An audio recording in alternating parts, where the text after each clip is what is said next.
also make sure we're giving plenty of time to sap. So if we're going to move beyond photosynthesis, we have to also think about protein synthesis.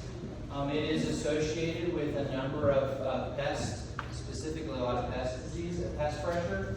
And it's a complicated topic. We're not going to spend huge amounts of time on it, but let's just think about a couple of things. There is a level of efficiency in terms of what plants can use with nitrogen. And if we're going to think about from an efficiency scale, nitrate is our most inefficient. We're oftentimes thinking that nitrate is, the kind of main mode by which plants get nitrogen because we're used to that kind of chemistry approach of soluble nitrate and being taken up by the roots, and it does. But there's a larger water requirement in terms of processing that nitrate. It's important to remember constantly that the plant doesn't want nitrate. It wants amino acids, it wants peptides, it wants complete proteins. And those nitrogens are important for that process. So it's about being able to make sure that efficiently they're moving into those more complex compounds. Nitrate's energy intensive for a plant. That being said, it doesn't mean that it's necessarily always bad. It's just part of the system, but it's going to mean that at least at times your growth, sometimes if we associate disease or pest pressure with really expansive, leggy growth, because we're like, well, it's too much nitrogen, what's happening is our internodes are getting spaced out, those cells are actually expanding, and part of it is this relationship of nitrogen's need for more water. So you're getting almost a more watery sap. So overdoing it with nitrate is one of the most important things that we at least say on sap is a money saver. Sap's just a tool, but it's a great way to be like, look, that's too much nitrate. You don't need it anymore, or we don't need it now, or it's been too much beforehand. So let's find ways to reduce and to drop it. It is used by microbes in the soil, so it's not that it's a bad nitrogen form. That's not what I'm trying to say. It's just that it's much more inefficient. Ammonium is more efficient. I do say here that I talk a little bit about where you'll see it. Oftentimes you'll find nitrate, ammonium is often actually converted into other things down in the roots, and then it moves up. So you don't always see tons of ammonium in the leaf. I'm going to contextualize that in a second. But ammonium is a little bit more efficient. And if we're looking at this scale of efficiency, then our most efficient form of nitrogen is amino acids. And that could be your, thinking about your organic nitrogens. And I would, at this stage, just merely reference, look up. So write this word down. Of course, you'll get these slides, but write down rhizophagy, and then write the word right next to it, Dr. White. Dr. who? White, W-H-I-T-E. He's one of the leading microbiologists. He's been interviewed on with John Kemp. He's in a lot of different webinars. You'll find him on YouTube. And he's going to go through a process and tell you about a fairly new emerging piece of knowledge called rhizophagy. So rhizo means root, phagy means eat. And what he's uncovered is that roots eat microbes. Meaning that they will actually, at the root tips, they will engulf bacteria into the root zone. They will then bathe them in a superoxide. They will dismantle that cell wall, and then they'll take all the goods inside. And then, via the root hairs, those root hairs, it's beginning to be understood that one of the roles of root hairs is to actually spit that genetic bacterial material right back out into the rhizosphere, where it then reassimilates in cell wall, starts doing its thing again, and that process cycles. So when it actually dismantles that bacteria cell in the root zone, within the root, it's taking in amino acids. So it's farming. It's farming. Straight up farming it and then eating it. Right? And then spitting it back out so it reassimilates and comes back in. So we're talking about a pretty incredible, amazing system that's occurring in the root zone for nitrogen uptake along with other nutrients. Not to mention, he's starting to talk more and more about something that's been known for a while, but it's just not being, I don't think, pushed as much, and that is in the vascular systems of plants, in the tissue. They're called endophytes. So endo meaning in, phytes meaning certain kinds of like, or in this case it's microbes. Endophytes, they like to live inside. And what that is bacteria and fungi that actually live inside the plant. And it's now being known with a number of different studies that there are lots of endophytic bacteria that actually fix nitrogen in the leaf. And they're not just legumes. So, if we're constantly bathing our rhizosphere, or we're constantly bathing our soil in things that will decimate microbial populations, we're potentially also decimating pathways for reducing our own nitrogen inputs. It's kind of a short way of saying it, right? Do you kill that system if you introduce nitrate to it? You don't necessarily kill it, but let me get there and talk about how ways that you can make it better. If you are constantly force-feeding, for example, soluble phosphorus to the root zone, you will dismantle the relationship between fungi and roots. Because the plant doesn't need the phosphorus. So why is it going to expend all this energy in developing that relationship with the fungi? Right? It's just getting it that way. So you can dismantle relationships through certain kinds of soluble synthetic minerals. Absolutely, it can happen. Do they reinvest their resources elsewhere? Or potentially, they're going to save that energy and put it into something else. Sure. If we're going to think about efficiency, if we're going to think about cost, and on, then obviously it makes more sense that that energy could be better used in that respect by cultivating that. So the point I'm trying to make here is that the nitrogen story is a complex ecosystem story, and that if we're thinking about levels of efficiency, the most efficient forms of nitrogen are ones that are already in these kinds of forms. Why? Because the plant doesn't have to do it. Right? To give you an example, I'll talk about this later. So the point is if we're going to be, now we work with growers all over the nation that are at different levels of their fertility programming, right? And there's no judgment on any of them, right? I mean, we'll work with, the naked boot dancers of one level, and I'm kidding, I'm overemphasizing that. And we'll also work with folks that are like running glyphosate, herbicide scripts, all and on. They want to move the system, they want to get more profitable, they want to do it in a better way and make their system more resilient. Let's work together, right? So there's no judgment here. It's about all of us moving toward more resilient systems where less inputs are required. So if we're still having to lean on certain forms of nitrogen that might not be as efficient, things like 32, like some of your liquid nitrogens, your nitrates, other things, there's ways to make those better products. One of the things that we immediately suggest is that you can reduce a lot of your nitrogen inputs by 20 or 30% just by simply buffering. Right? That's probably not a new concept to you. If you're smelling nitrogen, you're wasting nitrogen. If you smell it, it's going into the air. And of course, well, I'll get into this in a second with biology, but we know that there are lots of nitrogen molecules in this air right now. There's lots of nitrogen in the world that in the atmosphere that can be fixed by microbes. We'll talk about that in a second. So here's a kind of rough and ready template to be thinking about certain forms of more salty nitrogen forms and ways that you can reduce your nitrogen, buffer it, have it work longer in the system.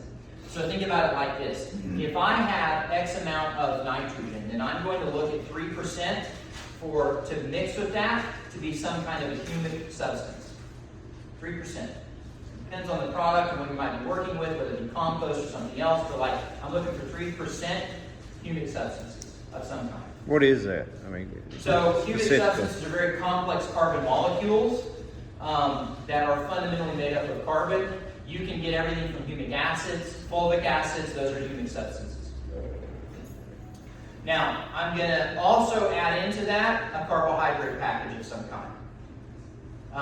That carbohydrate package is fundamentally based upon what's necessary for bacteria. And for us to kind of think about that, we need to back up for a second. If I throw in a bunch of soluble nitrogen right into the soil, it's possible I'm burning carbon. Why? Because first and foremost, aside from the plant, a lot of the soil microbes are going to be taking that nitrogen And they have to maintain a certain kind of ratio of that carbon to nitrogen. So they're going to start pulling that carbon from the label pool, they'll pull it from the soluble pool, they'll start pulling it from where they can get it, and that's potentially when you can start burning your carbon off of your soils. So adding carbohydrates, adding that carbon into the system to help with that microbial growth is a way to help conserve some of that carbon. Does that make sense? For that not to occur. What would be an example of the carbohydrates? Molasses, sugars. Okay. And then we're going to suggest another way to kind of make sure we're helping that is if I'm, for every 10 parts of nitrogen I'm putting out, I want 1 part sulfur.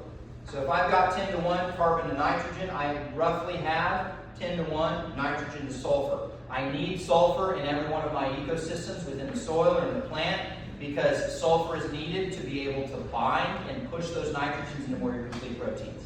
I've got a reference there for sulfur. Building methionine, some of these more complex amino acids, sulfur is needed for that process. So I'm going to make sure that there's a little bit of sulfur in that. Is that just elemental sulfur? Can be. Of course, you got plenty of nitrogens that'll have, a sulfur on it with it. So that there's a number of different ones that you can look at. For the people on a smaller scale, it's in real economical for big scales, but a lot of your organic amendments are sulfur compounds. Like Right, exactly. Potassium sulfate, magnesium So you'll get sulfate. So usually, if you're doing like a garden scale, you use those type of amendments, your sulfur is going to be plenty good. Ammonium sulfate, again, another one. So some of those. So you said 3%. 3% of the carbohydrate, Carb- 3% by volume. 3% Carbohydrate. of human. 3% human. Yeah, and then the last thing I'm And going to then you suggest said there, sorry. 10% sulfur. Yeah, well, yes, sir. Roughly about 10%, that 10 to 1 ratio. That's right.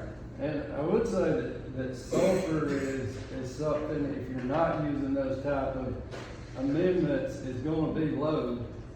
But if you do use those type of amendments, it gets really high, but it doesn't seem to hurt anything at really high levels. So it doesn't change pH real. It'll make it more Elemental sulfur will, but those amendments don't tend to change it that much because it's not as, you're not putting out near as much as like when you put out sulfur to change the pH. And we should remember too that a lot of our humic substances are very complex compounds that have both cation and anion sites, and all that simply means is they can hold to them both positively and negatively charged nutrients, which just simply means that's what makes them a buffer. They can hold that stuff to it and keep it from volatilizing and gassing off. The last thing I'm going to suggest in this kind of application, we're trying to buffer some of our nitrogen, is I'm going to suggest usually we suggest around a pint of a liquid moly per acre. But for the time being, just think about a little bit of moly. A lot of our soils don't have a lot of molybdenum in them anyway, but molybdenum is an important actor in microbial systems as well as the plant. So, a lot of the nitrogen-fixing bacteria that we're familiar with here, the Azotobacter, the Spirillum, any of these, the Rhizobacters, all of those, when they fix nitrogen, need molybdenum as in its enzyme cofactor for pulling that nitrogen out of the atmosphere and fixing it. So it's an important part of that process. Plants also need it to be able to convert nitrate into an amino acid. So it is an important element. It's a small amount that's needed, but that's usually part of a package when we're thinking about these kinds of nitrogen applications where we're trying to reduce and buffer. And the reason why we can automatically suggest 20 or 30% of some of these more commercial nitrogen applications can be reduced is just simply because it's pretty easy to know that 20 to 30% of that is not even getting into the system. It's volatilizing. On the moly, as far as the application, is that like a pre-plant broadcast spray, or is it like a foliar as it's growing? How are you? We'll foliar it. So it depends on the form. We'll do a foliar on it. We'll do a whole different things on it. I'm used to a little bit more on some of the materials that we use, and usually we're actually using a liquid form, and we'll put it right in that nitrogen mix. Okay. So, nitrogen can be overdone. It also is important to think about the timing of it. Putting too much front-loading nitrogen at the very beginning, finding ways to spread that nitrogen out over the course of the season is important, and not overloading the system. And it's a complex topic, but we need to learn to use less and also try to cultivate systems that will produce more of it for ourselves. I don't work with this particular grower, but I know the corn grower, Midwest Dryland, who has been for the past 3 or 4 years doing nothing but what we call kind of our soil primer. That's not important, but what it essentially is the package of carbohydrates, right? Some unique substances, a little bit of seaweed in that, but mainly some carbohydrates, some sugars. A fish hydrolysate, which has some oil compounds, and it's got a little bit of N, but like it's 2% nitrogen, right? Super small. And then an inoculant that is largely composed of nitrogen-fixing bacteria. And he's been doing that application at certain times through the season for the past 3 years. And every single year, he has pushed later and later and later times where he starts seeing nitrogen deficiency. To the extent that last time I heard, he was getting all the way without seeing any nitrogen deficiency in his crop. And that's without applying any nitrogen. So, we've got in our history where we were using less amounts. We have just simply forgotten that as we degrade soils or as we degrade our biology, so then requires us to put more in. If we degrade the system, then we're going to have to be responsible for it, right? How might this look in terms of pests specifically? I like to think of it very simply like this: sucking pests. So aphids, thrips, some of those that just have a simple digestive system, they'll get right on that leaf and they'll go right on the petiole and they'll just start tapping it and they'll start sucking. It's simple digestive processes, and what they're tapping into is, well, this is a little bit more of a hairy thing too, but like they're tapping into a more watery solution. And if you have a more densely packed, nutrient-dense sap, you're typically going to see them disappear. They can't handle that amount. There's been some examples of actual fermentation and alcohol poisoning occur within their guts because they're just getting too much sugar. Yeah, I was told if you can get your bricks up, you won't see those. Right. And bricks, of course, isn't just simply sugar, but sugar's in it. There's a lot of dissolved solids in there. And there is a kind of general rule. I don't take it as an actual hardline rule, but I think it's a good principle. And that is, as your bricks levels go up in your leaf, the complex forms of insects then become more susceptible to that. So if you've got low bricks of around 4, your aphids can survive. But once you start popping up to 6 or 7, you'll see them disappear.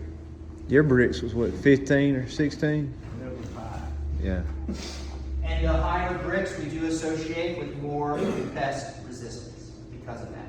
And this is fundamentally associated with nitrogen. I've gotten down to where I don't use any fungicides and very little insecticide. Yeah. And also started grafting to gourd rootstock, but I practically cut out all fungicides. I believe it. Yep.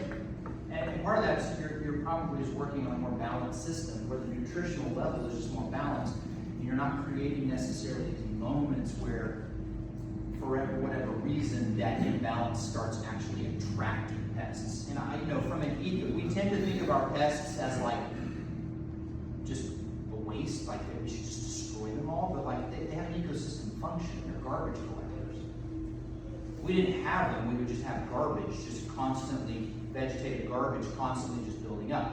They sense the garbage and they take it out.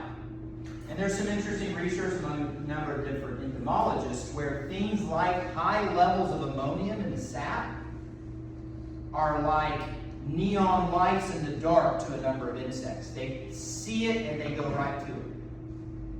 And we can do that, and we can combine that with a lot of just observational moments, and maybe you've even seen this yourself, where like you'll have two fields right next to each other. One is just infected with a hopper or something, and the other side, same crop, whatever, nothing.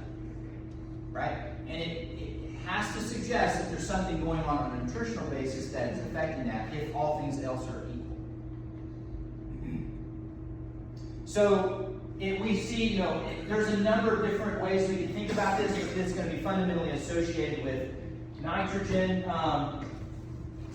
Will I talk about ammonium a little bit more here? Probably so. I can't. Let's just talk about it now.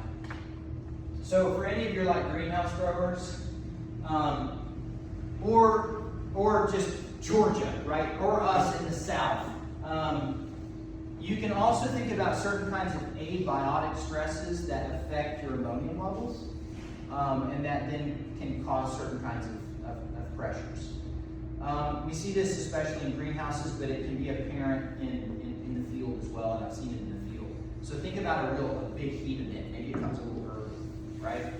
If plants get too hot, they need to cool off. This is associated with leaf temperature.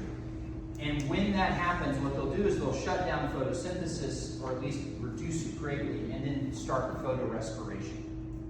And often that coincides with breaking down complete proteins.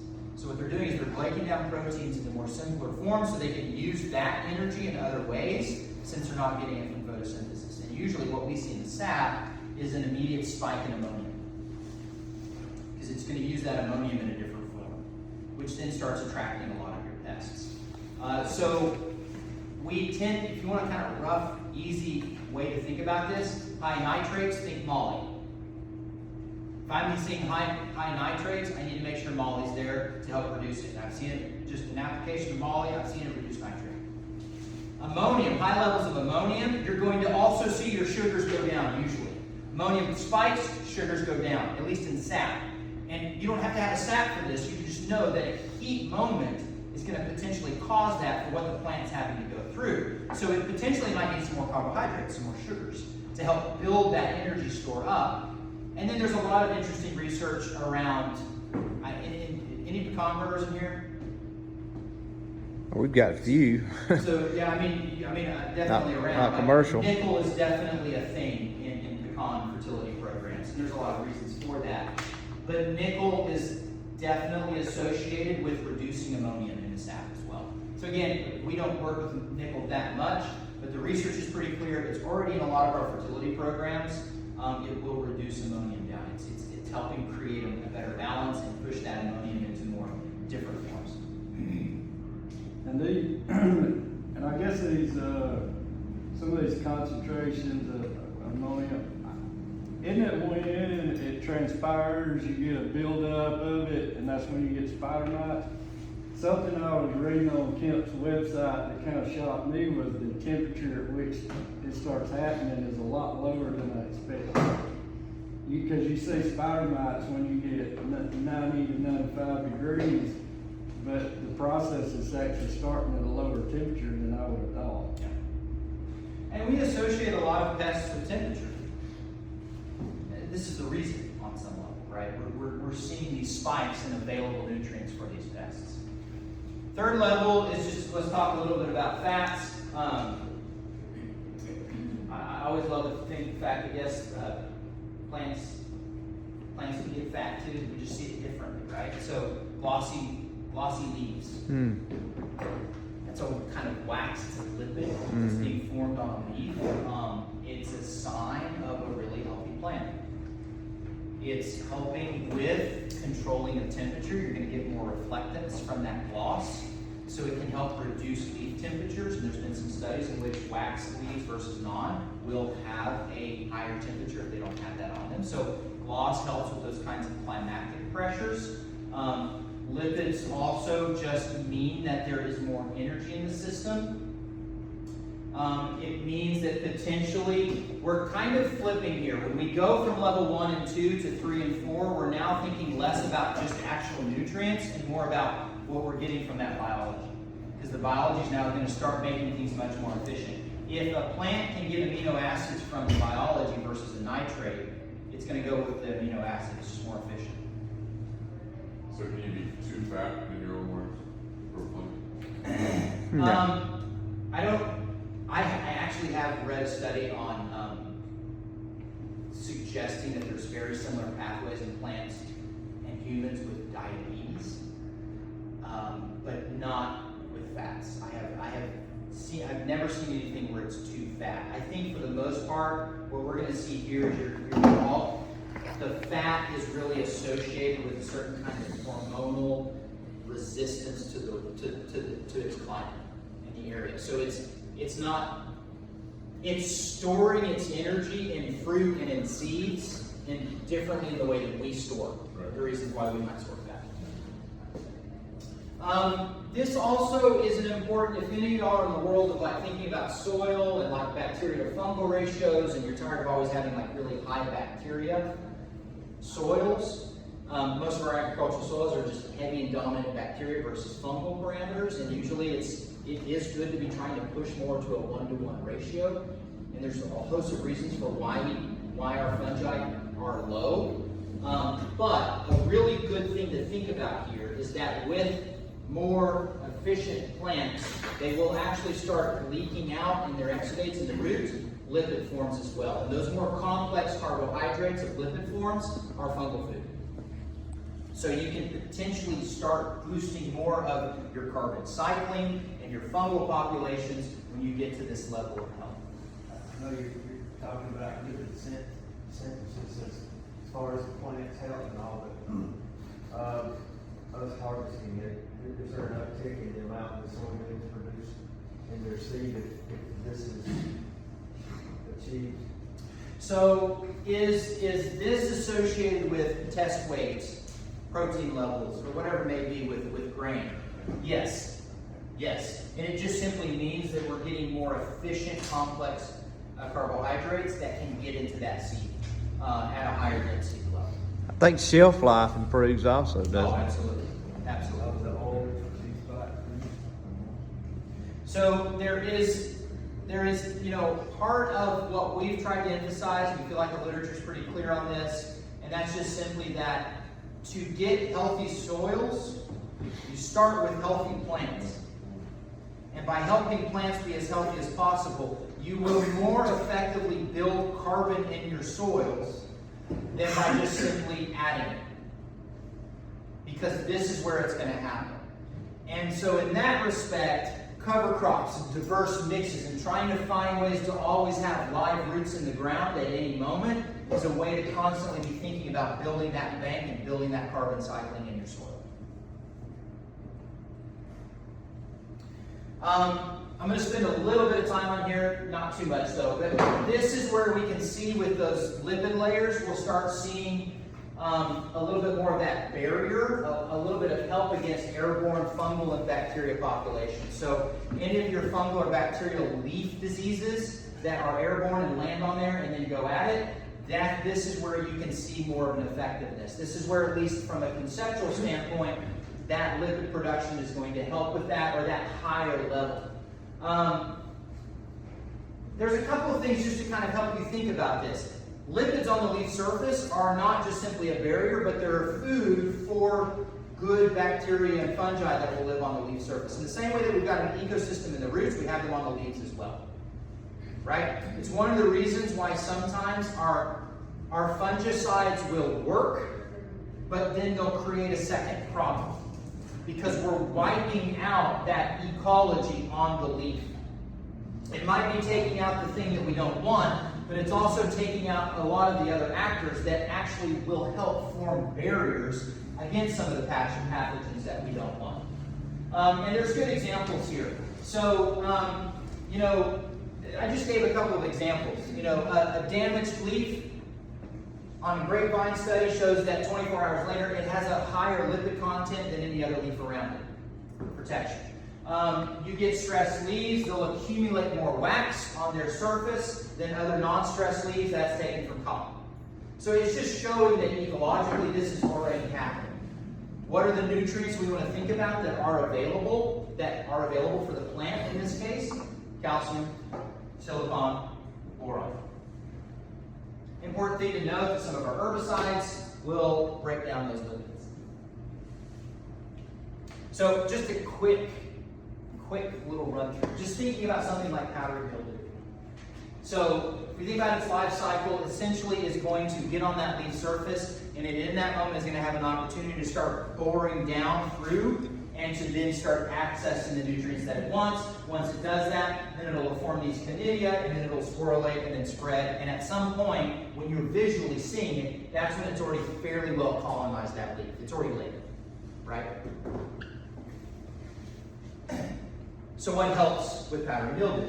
So I'm just going to walk you through two different ways of thinking about this. One is the mechanical barrier theory. Silica is associated with helping with powdery mildew. Why?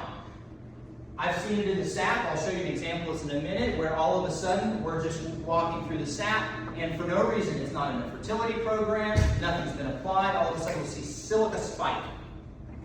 It usually indicates that the plant, through microbial communication, is getting an uptick of that silica. That silica could potentially be going into wound sites that are either created by the fungi or by wind that's ripped the leaf, whatever it may be. And what happens is that silica comes to those wound sites, starts to polymerize, and creates little plant stones right there at that spot. So it's a barrier.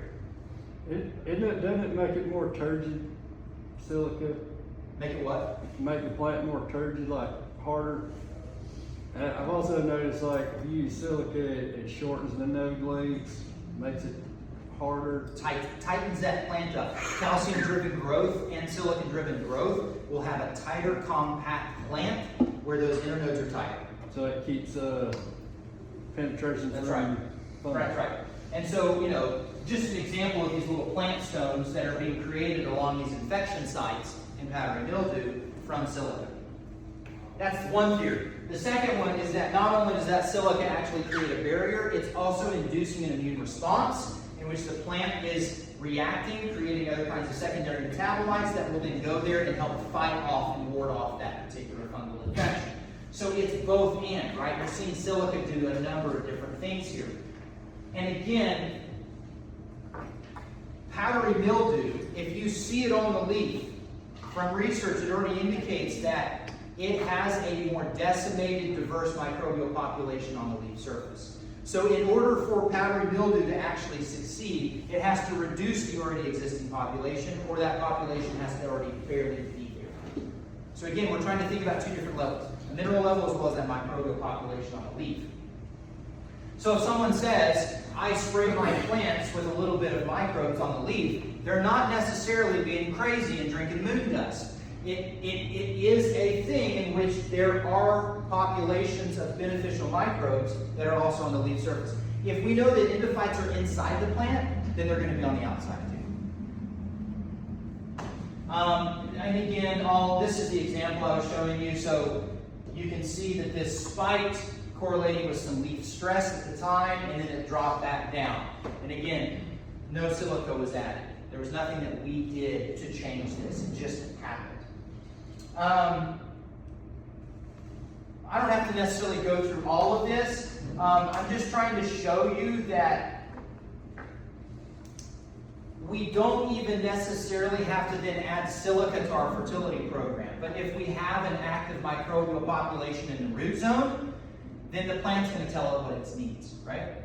The last thing, from my perspective, as an agronomic consultant, the last thing that I want, and I'm being completely genuine here, the last thing I want is for, on some level, you to have a relationship with me for 10 years. That's not in your best interests. Why? Because it suggests that you are constantly having to lean on some kind of always external system or input to be able to make it. So what I'm trying to suggest here is that all of these different nutrients have a microbial relationship, and though at times we might need to do external applications of certain kinds of things to help, the goal is to reinstall that ecosystem delivery. Does that make sense?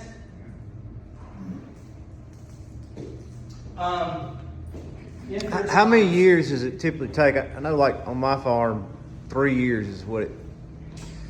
I agree. It's kind of I took think for 3 me to years see a is difference. a good example. I mean, we feel the same thing about like starting to see really dramatic lower levels of nitrogen requirements. We usually see it around 3 years. Usually. And it's a constant improvement too. I think we've been doing, because you learn more all the time, but we've been, started with a basic understanding of this about 10 years ago. It's like every year we get a little better. That's right. That's right. You hone your system. You become more part of like enhancing that human system. Guess what he's I might return to this in a second in terms of like herbivory, but like if you get chewing on the plant, that's going to send a hormonal response to the plant. All right, last level, and then we'll take a break a little bit, and then we'll jump into some more sap stuff. The last way we understand plant health is this fourth layer, plant secondary metabolites. So this is where you are, because you are getting a better healthy microbial population, the plant is starting to get more of its nutrition from what it's been farming. And so fundamentally, it's getting more complex compounds that it doesn't have to synthesize and make itself. And so suddenly its efficiency is so much better, and therefore it has time, it has energy to be able to make some of these secondary metabolites. And this directly corresponds to things like flavor, to things like shelf life, to things like higher order pests and diseases, including things like viruses. So it's where the plant is optimized.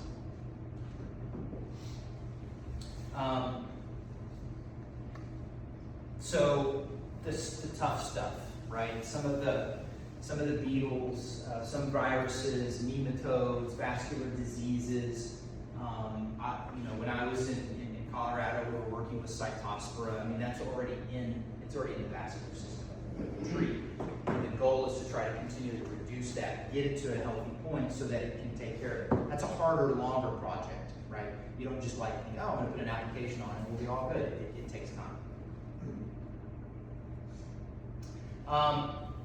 I mentioned endophytic bacteria, but I've got a good little fun story to just kind of help illustrate that. So when I lived in Mozambique, a lot of folks, you talk to anyone that had interaction with some of the larger fauna of southern Africa, they would tell you, and I heard this a number of times, and it was almost like an aphorism, do you know why giraffes never eat downwind?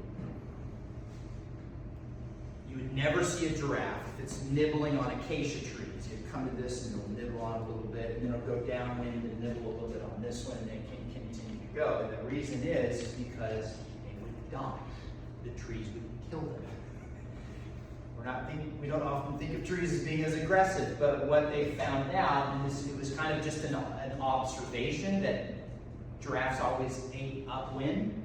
And then they started doing some studies and found that what happens is when those herbivores start chewing on the leaves, the plant senses it, sends off volatile organic compounds into the air. They float with the wind, they go with the air, and then that is picked up by other trees, which then immediately start creating other secondary metabolites, knowing that they are about to get eaten, and those then have detrimental effects on the digestion system of a giraffe. So, your tomato plants can do the same. There are things that are at work both in the soil as well as above it where there are these volatiles that will be released in these higher order health statuses where these volatile organic compounds can be sent out and let everybody else around them know what's happening.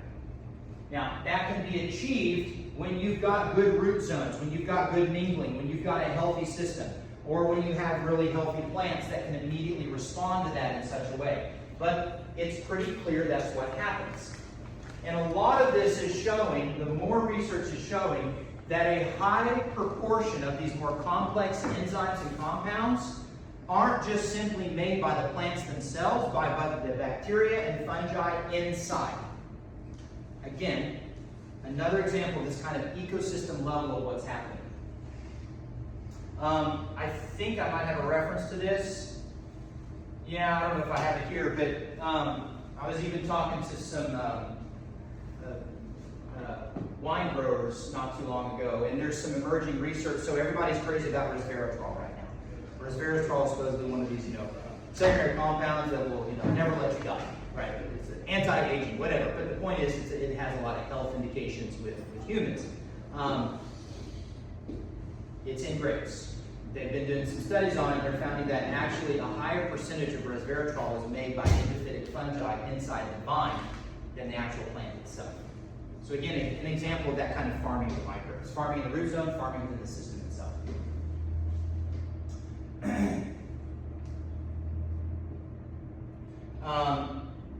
And maybe this is a chance to at least think ecosystemically as well about our farms. Many of us have lost the capacity or the culture of putting livestock on farms, right? Having them run through fields, having them run through systems. And there are a lot of reasons for why that's the case, one of which is regulation makes it really, really difficult in certain scenarios. But again, thinking about creating ecosystems that are cycling nutrients on your farm so that you're not constantly dependent upon outside sources that put a drain on that profitability, I think livestock are key. And there just continues to be emerging research that gives just really good confirmation for this. I love referencing this particular study because it shows so clearly sometimes a lack of a holistic plant look, right? So there was a study that was designed. They were trying to train sheep to go through an orchard, a vineyard, and not eat the leaves, just to graze the grass. So what they did is they would put a little bit of lithium chloride with grape leaves and feed it to them so they would essentially have an upset stomach. Can you all try that with candy and your kids? Why is that? Because the researchers, or at least the way they were thinking about sheep, was really, in my opinion, they were thinking about the sheep as a weed eater. What if they're more than that? What if they're actual characters in an ecosystem that can actually improve it even more? There is some really intriguing research that's coming out. In fact, an interview was recently done with Kelly Mulville. He's a manager of a vineyard out in California. He's got a trial going where he ran sheep in one and none in the other. And he just ran them right through. He's got his trellis up. Anybody done a muscadine around here? Okay. He's got the trellis higher, so it's not a standard trellis.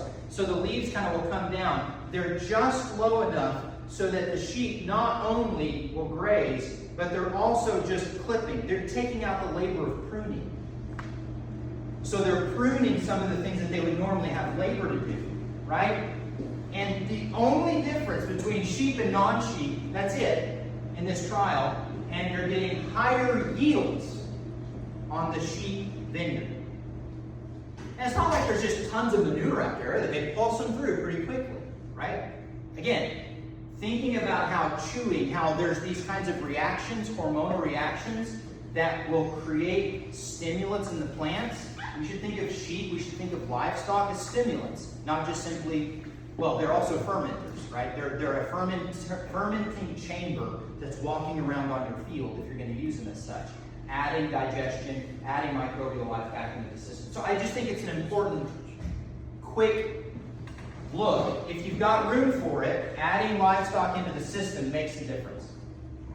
Okay, another break? Let's take like a 5-10 minute break, and we're going to